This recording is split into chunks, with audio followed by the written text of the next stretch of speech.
Hello everybody, welcome to our channel our health and wellness. So today we are going to discuss about components of food. Class 6 का chapter science का components of food आज हम discuss करने वाले हैं. तो components of food की बात करें तो कोई भी खाना जो हम खाते हैं वो एक या उससे ज़्यादा इंग्रेडिएंट्स का बना होता है जो हमें प्लांट्स या एनिमल से मिलते हैं. तो ये इंग्रेडिएंट्स वो होते हैं जो हमारी बॉडी को ज़रूरत होती है ग्रोथ एंड डेवलपमेंट के लिए. तो इन्हीं कंपोनेंट्स को हम न्यूट्रिएंट्स कहते हैं. इनफैक्ट न्यूट्रिएंट्स वो केमिकल सब्सटेंसेस होते हैं जो फूड में प्रेजेंट होते हैं, जो हमें एनर्जी प्रोवाइड करते हैं या वो मटेरियल्स प्रोवाइड करते हैं जो हमारी बॉडी को ज़रूरत होती है. न्यूट्रिएंट्स ही हमें नरिशमेंट प्रोवाइड करते हैं ताकि हमारी ग्रोथ प्रॉपर हो सके, हमारा डेवलपमेंट सही तरीके से हो सके. तो जो मेजर न्यूट्रिएंट्स होते हैं फूड में वो होते हैं आपके proteins, fats, vitamins, carbohydrates and minerals. इसके अलावा फूड में हमें डाइटरी फाइबर्स भी मिलेंगे और वाटर भी मिलेंगे जो इन्हीं के साथ हमारी बॉडी के लिए काफ़ी ज़रूरी होता है. अब मेन पॉइंट ये आता है कि हर फूड में सारे ही न्यूट्रिएंट्स नहीं होते. किसी पर्टिकुलर फूड में प्रोटीन ज़्यादा है तो किसी पर्टिकुलर फूड में फैट्स ज़्यादा हैं. तो एग्जाम्पल के तौर पे बात करें तो व्हीट और राइस अगर हम लें तो उनमें कार्बोहाइड्रेट ज़्यादा होता है, प्रोटीन भी होता है, but as compare to protein carbohydrate ज़्यादा होता है. तो इसलिए ये ज़रूरी हो जाता है कि हमें वैरायटी ऑफ फूड कंज्यूम करनी चाहिए ताकि हमारी बॉडी में कोई भी डेफिशिएंसी ना हो, तो सारे ही तरह के न्यूट्रिएंट्स हमें मिल सके. तो न्यूट्रिएंट्स को हम डिवाइड कर सकते हैं macro nutrients and micro nutrients में. कार्बोहाइड्रेट्स, प्रोटीन्स एंड फैट्स आपके मैक्रो न्यूट्रिएंट्स हो जाते हैं जो हमें एनर्जी प्रोवाइड करते हैं. इसके अलावा वाइटामिन्स एंड मिनरल्स आपके माइक्रो न्यूट्रिएंट्स हो जाते हैं जो हमें एनर्जी प्रोवाइड तो नहीं करते, लेकिन अगर इनकी डेफिशिएंसी हो जाए तो कुछ ना कुछ डिजीज़ या फिर एबनॉर्मलिटीज़ इस तरह की हो जाती हैं. तो सबसे पहले हम डिस्कस करेंगे कार्ब्स के बारे में, कार्बोहाइड्रेट्स के बारे में. कार्बोहाइड्रेट्स वो केमिकल सब्सटेंसेस होते हैं जिनमें carbon, oxygen and hydrogen present होते हैं. तो मेजॉरिटी हम जो खाना खाते हैं उसमें कार्बोहाइड्रेट्स ही ज़्यादा होते हैं. मेन सोर्स ऑफ एनर्जी होते हैं हमारे लिए. और जो फूड्स एनर्जी कार्बोहाइड्रेट्स में रिच होते हैं, जिनमें कार्बोहाइड्रेट कंटेंट ज़्यादा होता है, उनको हम एनर्जी गिविंग फूड्स या फिर एनर्जी सप्लायर्स भी कहते हैं. कार्बोहाइड्रेट्स के अच्छे सोर्सेज हो जाते हैं आपके mains, wheat, rice, potatoes, bananas etcetera.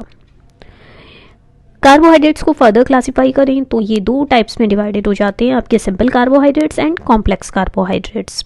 Simple carbohydrates बहुत ही जल्दी डाइजेस्ट हो जाते हैं और एकदम से इंस्टेंट एनर्जी प्रोवाइड करते हैं, जबकि कॉम्प्लेक्स कार्बोहाइड्रेट्स की बात करें तो वो ज़्यादा समय लेते हैं डाइजेस्ट होने में, क्योंकि पहले वो सिंपल कार्बोहाइड्रेट्स में डिवाइड होते हैं, उसके बाद वो सिंपल सब्सटेंसेस में फर्दर डिवाइड होते हैं. तो जो मेन कार्बोहाइड्रेट्स हैं फूड में हमें मिलते हैं, they are in the form of sugars and starch. Sugars की बात करें, सिंपलेस्ट कार्बोहाइड्रेट होता है, पानी में सॉल्युबल होता है. और जो शुगर्स हम लेते हैं दैट आर फ्रक्टोज जो कि फ्रूट्स में प्रेजेंट होती है, ग्लूकोज मिल्क में जो प्रेजेंट होती है दैट इज लैक्टोज. तो सोर्सेज ऑफ शुगर की बात करें तो हनी हो जाता है, फ्रूट्स हो जाता है, शुगर केन हो जाता है. ग्लूकोज ऐसी शुगर है जो कि बहुत ही तेज़ी से ब्रेक डाउन होता है और इंस्टेंट एनर्जी प्रोवाइड करती है. तो अगर किसी पेशेंट को थोड़ा वीकनेस है, मतलब जिनको एनर्जी लेवल स्लो होते हैं, उनको ग्लूकोज दिया जाता है. या फिर जो स्पोर्ट्स इंडिविजुअल्स होते हैं, एथलीट्स होते हैं, जिन्हें इंस्टेंट एनर्जी की ज़रूरत होती है, उनको दिया जाता है. नेक्स्ट कार्बोहाइड्रेट आ जाता है आपका स्टार्च जो कि एक कॉम्प्लेक्स कार्बोहाइड्रेट है. कॉम्प्लेक्स इसलिए है क्योंकि बहुत ही ज़्यादा ग्लूकोज नंबर मॉलिक्यूल्स इसमें होते हैं, एक पर्टिकुलर मैनर में अरेंज्ड होते हैं. स्टार्च ऑर्डरलेस होता है, सफ़ेद पाउडर की तरह होता है, इसमें कोई टेस्ट नहीं होता और पानी में सॉल्युबल भी नहीं होता है. प्लांट्स कार्बोहाइड्रेट्स प्रोड्यूस करते हैं और उनको स्टार्च की फॉर्म में स्टोर कर लेते हैं. सोर्सेज ऑफ स्टार्च की बात करें तो हो जाते हैं आपके potato, corn, wheat and rice. Table sugar जो कि हम इस्तेमाल करते हैं स्वीट्स एंड कैंडीज़ बनाने में, वो एक्चुअली शुक्रोज होता है. सेलुलोज की बात करें तो एक तरह का कार्बोहाइड्रेट है जो कि प्लांट सेल की सेल वॉल में प्रेजेंट होता है. हमें सेलुलोज तब मिलेगा जब हम फ्रूट्स खाएंगे, वेजिटेबल्स खाएंगे या फिर कोई प्लांट मटेरियल खाते हैं. ये हमारी बॉडी में डाइजेस्ट नहीं होता है क्योंकि हमारी बॉडी में सेलुलोज डाइजेस्ट करने वाले एंजाइम्स नहीं होते हैं, इसलिए ये रफेज की तरह एक्ट करता है। कार्बोहाइड्रेट्स को हम सैकराइड्स भी कहते हैं। अब ये फर्दर क्लासीफाई हो जाते हैं इनटू मोनोसैकराइड्स, ओलिगोसैकराइड्स या फिर पॉलीसैकराइड्स में। मोनोसैकराइड्स आपके सिंपल कार्बोहाइड्रेट्स होते हैं जिनको आप फर्दर डिवाइड नहीं कर सकते, इससे ज़्यादा सिंपल कार्बोहाइड्रेट हो ही नहीं सकता। नेक्स्ट आ जाते हैं आपके ओलिगोसैकराइड्स, जो कि जिसमें 2 से 9 मोनोसैकराइड्स हो सकते हैं।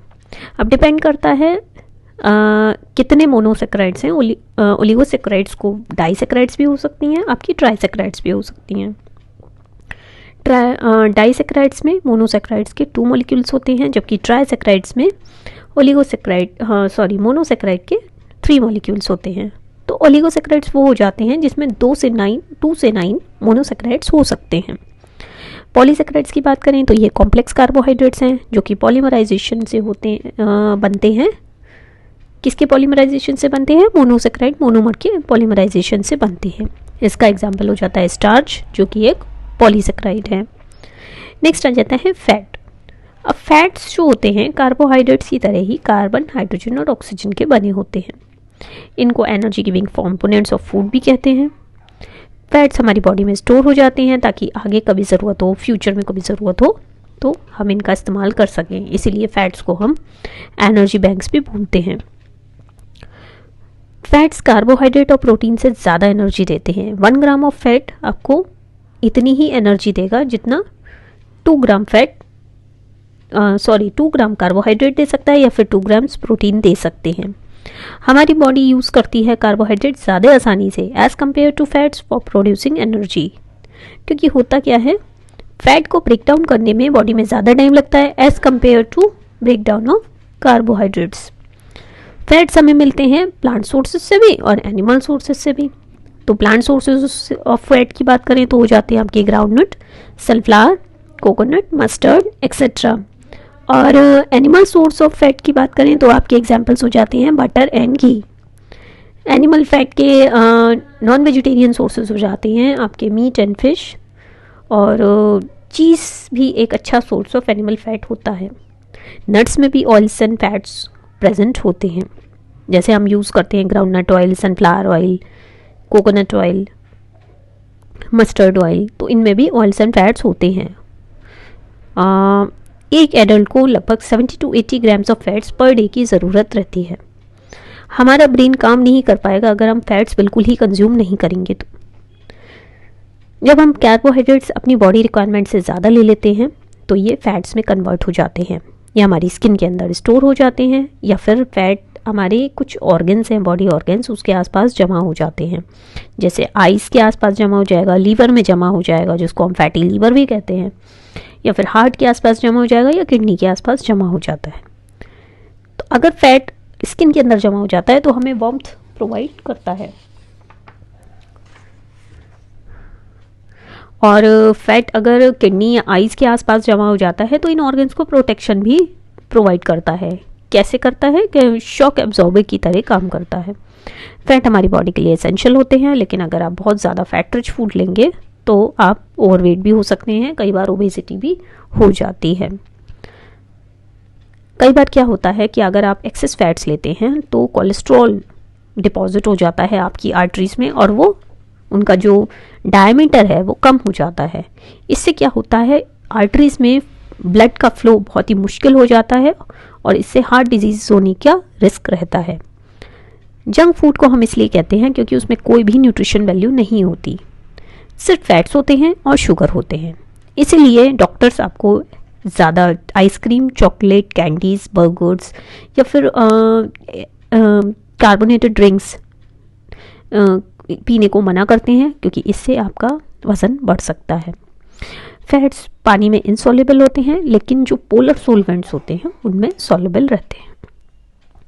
नेक्स्ट आ जाता है आपका प्रोटीन्स। प्रोटीन्स बने होते हैं carbon, hydrogen, oxygen and nitrogen से। कुछ प्रोटीन्स में सल्फर भी होता है। हमारी बॉडी में बिलियंस ऑफ सेल्स हैं, तो अगर अब इतने सेल्स की बनी है तो हमें काफ़ी प्रोटीन की ज़रूरत होती है ताकि हम न्यू सेल्स बना पाएँ। हमारी बॉडी में प्रोटीन्स की भी ज़रूरत होती है ताकि जो पुराने और डैमेज्ड सेल्स हैं उनको रिप्लेस कर सकें। तो ऐसे फूड जिनमें प्रोटीन्स प्रेजेंट होते हैं उनको हम बॉडी बिल्डिंग फूड्स कहते हैं। जो ग्रोइंग चिल्ड्रन हैं या जो बीमार हो जाते हैं उनको डाइट में काफ़ी प्रोटीन की ज़रूरत होती है। प्रोटीन्स हमारी जो टिश्यूज़ का डेवलपमेंट होता है या उनका फॉर्मेशन होता है, जैसे स्किन है, ब्लड है, बोन्स हैं, मसल्स हैं, इसमें ज़रूरत पड़ती है। और जो नाइट्रोजन प्रेजेंट होती है प्रोटीन्स में या फिर सल्फ़र प्रेजेंट होता है, ये हमारे लाइफ प्रोसेसेस में काफ़ी हेल्प करता है। प्रोटीन्स भी आपको प्लांट और एनिमल दोनों से मिल सकता है। प्लांट प्रोटीन्स की बात करें तो पल्सेस, वीट या सोयाबीन्स ये आपके सोर्सेज ऑफ प्लांट प्रोटीन्स हो जाते हैं, जबकि एनिमल सोर्स ऑफ प्रोटीन हो जाते हैं आपके फिश, एग्स, मिल्क या मीट।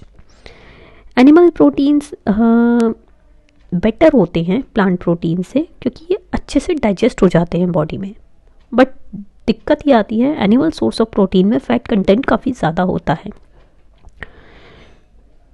प्लांट प्रोटीन के बेस्ट सोर्स की बात करें तो soya beans best source of plant proteins होता है।